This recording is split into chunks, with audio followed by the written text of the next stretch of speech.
네, 마켓 이슈 분석 이어가도록 하겠습니다. 지난 금요일이었죠. 중국인민은행의 기준금리 인하 소식이 전해졌습니다. 일단 주말 사이에 글로벌 증시는 화답하는 모습이었는데요. 이 부분 이슈에 대해서 좀 더 구체적인 전략 나눠봐야겠어요. 네, 맞습니다. 일단 중국이 예상 밖의 금리 인하를 단행을 하면서 글로벌 금융시장 모두 다 일제히 반응해주는 모습이었는데요. 왜 금리를 내리게 되는지 그 배경부터 좀 살펴볼 필요가 있을 것 같습니다. MTN의 김종을 연구위원 모시고 이야기 나눠보도록 하죠. 위원님.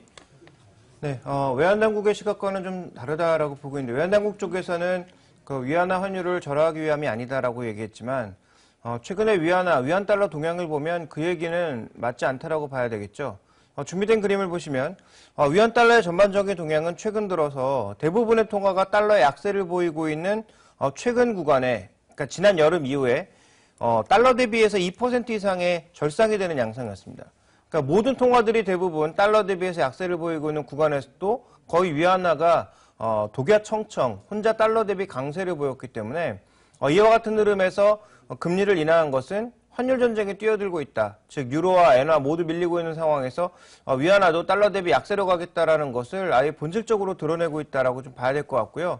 이런 관점에서 외환당국의 시각은 시장을 안정시키기 위한 일종의 좀 위무 발언 정도로 보여지나 전체적으로 추이를 놓고 보게 되면 중국이 바라는 것은 위안화의 강세를 더 이상 용인하지 않겠다라는 시각인 것 같고요. 그 다음 배경을 보시면 아무래도 최근에 경제 성장률이 전체적으로 따라오지 못하고 있기 때문에 이런 경제 성장률을 끌어올리기 위한 성장에 대한 우려가 나타나고 있다는 점을 또 하나 배경으로 살펴봐야 될 것 같고요.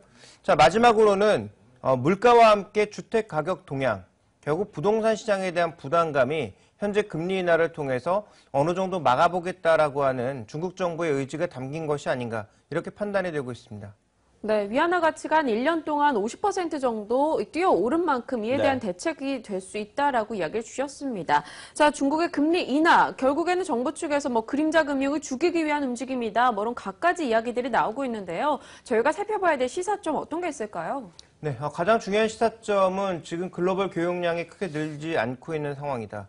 거기서 그런데 서로 환율 전쟁, 자국의 통화를 낮춰서 수출 경쟁력을 높이는 방향으로 가게 되면 이에 대한 부담감은 한국에 나타날 수밖에 없다라는 거죠. 어차피 교역량이 늘지 않은 가운데 서로의 환율 가지고 가격 싸움을 하게 되면 우리 입장에서는 그렇게 달가울 게 없거든요. 만약에 교역량이 크게 늘고 있는 상황에서 나타난 환율 전쟁이라면 별 영향이 없다라고 볼 수 있습니다만 지금은 그런 상황이 아닙니다. 그래서 준비된 그림을 보시면 글로벌 상품 및 서비스 교역이 90년에서 2017년까지 무려 17년간의 평균치에도 크게 못 미치는 상황에서 오히려 더 떨어지고 있죠.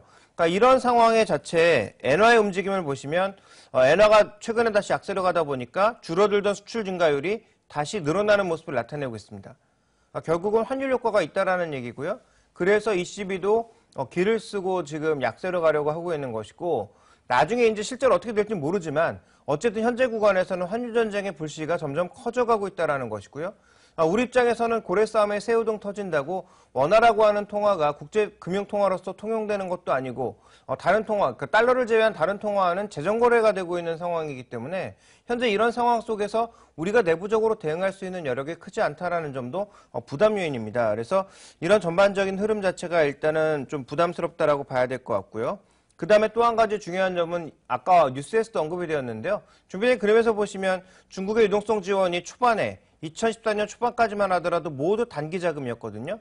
근데 그 이후에 미세 조정만 있고 별 자금이 없다가 최근에 지원된 것은 중기 자금이 유입됐습니다. 중기 자금의 유입은 무엇을 의미합니까? 추가적으로 무언가 대책이 준비되어 있다는 걸 의미하고 있는 거죠. 결국은 단기적으로 한 7일 정도 자금을 주었다가 다시 회수하는 이런 RP, 역RP 전략 자체가 먹혀들지 않으면서 중기적으로 6개월, 1년짜리 자금들을 공급하기 시작했다라는 것은 결국은 시장에 먹혀들지 않으면 추가적으로 지준율을 인하하든지 아니면 무언가 추가적인 대책을 더 내놓겠다라는 의지를 나타내고 있다고 봐야 되기 때문에 두 가지 시사점, 환율 전쟁으로 인한 교역량 증가가 없으면 환율 전쟁으로 인한 국내 피해가 있을 수 있다는 점이 첫 번째 포인트고요.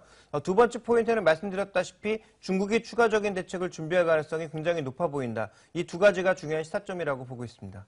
자, 그렇다면 저희 시장에 미치는 영향들을 좀 분석해 볼 필요가 있을 것 같습니다. 네. 특히나 지난 금융시장에서, 글로벌 금융시장에서 상품 소재주들의 반등이 상당히 두드러졌는데 우리 시장에서도 이 같은 영향을 미쳐줄 수 있을지가 궁금한데요. 어떻게 보십니까? 네, 단기적으로는 반등폭을 크게 키울 수 있는 중요한 모멘텀이 제공됐다라고 보고 있습니다만 네.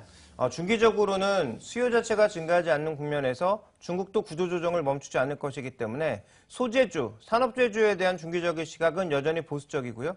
단기적으로는 반등을 좀 크게 하지 않을까. 그렇다면 전략적으로는 반등을 이용해서 비중을 줄이는 게 가장 좋은 전략이 아닐까라고 보고 있습니다. 네, 그렇다면 국내 소재 산업재에 대한 투자 전략 조금 더 구체적으로 한번 살펴보도록 하죠. 앞서 저희가 포스코 등도 언급을 했고 롯데케미칼들도 말씀을 드렸습니다. 어떻게 내다봐야 되죠?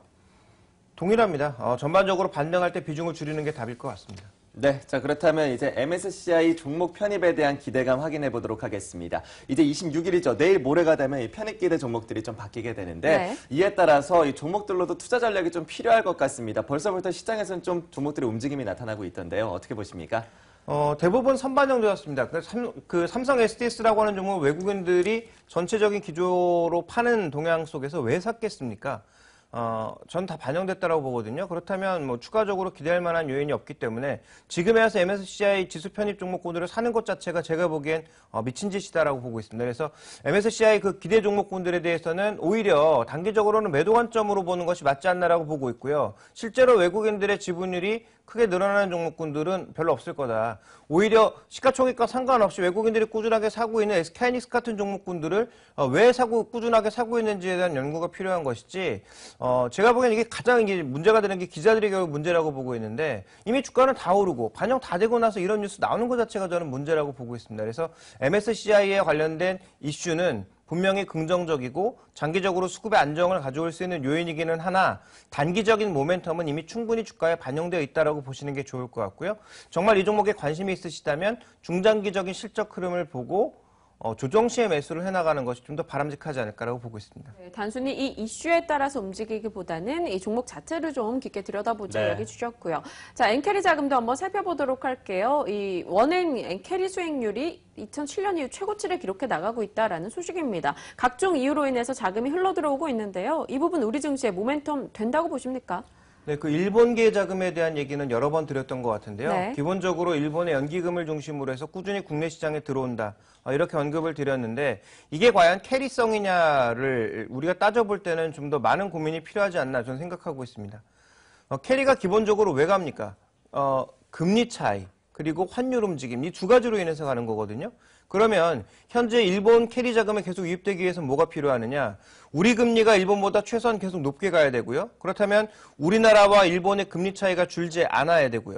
또 하나 중요한 건 뭐냐면 환율의 움직임 속에서 엔화보다는 원화의 강세가 지속돼야 됩니다. 그런데 이게 지난 한 9월까지는 맞는 얘기였거든요. 금리 차이도 충분히 났죠. 그다음에 엔화 대비해서 한국의 원화가 굉장히 강했습니다. 그렇다면 캐리 자금이 들어올 수 있었겠죠. 근데 10월 이후에 어떤 흐름을 나타내고 있습니까? 엔화와 원화가 동반 약세를 보이고 있죠. 속도의 차이는 있지만 동반 약세고요. 실제로 10월 이후부터는 한국도 금리를 내리기 시작했고 이번에 중국의 금리 인하를 놓고 보게 되면 한국도 금리 인하를 선택할 가능성이 굉장히 높다. 그것도 원래 내년으로 봤다가 12월로 당겨질 가능성도 배제할 수 없다. 이렇게 판단이 됩니다. 그렇게 본다면 캐리 자금들이 과연 들어올까요? 우리나라와 지금 일본의 금리 차이는 점점 줄어들고 그러면 흔히 얘기하는 캐리 수익률을 기대할 수가 없고 거기에다가 이제 환율 움직임 놓고 보게 되면 아무래도 엔화보다 원화의 변동성이 커질 가능성이 있는데 여기에 캐리 자금이 들어온다라는 것 자체는 제가 보기엔 10월 이후에는 말이 안 되는 얘기고요. 그렇다면 캐리 자금으로 인해서 일본 자금이 들어오는 게 아니라 GPIF 즉 일본 연기금들의 전반적인 매수의 관점들이 계속 우리 시장 내로 유입되고 있기 때문에 그러니까 해외 자산을 늘리고 있는 상황에서 들어오고 있는 것이지 캐리성 자금은 아니다라고 봐야 될 것 같고요. 그럼 캐리성 자금이 안 들어오니까 이게 부정적인 거 아니냐고 생각하는 것 자체도 저는 좀 반대입니다. 왜냐하면 캐리성 자금이라고 하는 것은 말 그대로 캐리 조건이 좋을 때 들어왔다가 나빠지면 바로 빠져나가는 일종의 한머니성 자금이거든요. 그런 캐리 자금은 지금처럼 금융시장의 변동성이 확대될 수 있는 시장에서는 안 들어오는 게 낫다라는 거죠. 오히려 장기적인 투자를 늘리는 일본의 후생성 자금이라든지 아니면 연기금 자금들이 꾸준하게 들어오는 게 전체 수급에는 차라리 유리하다라고 보고 있습니다.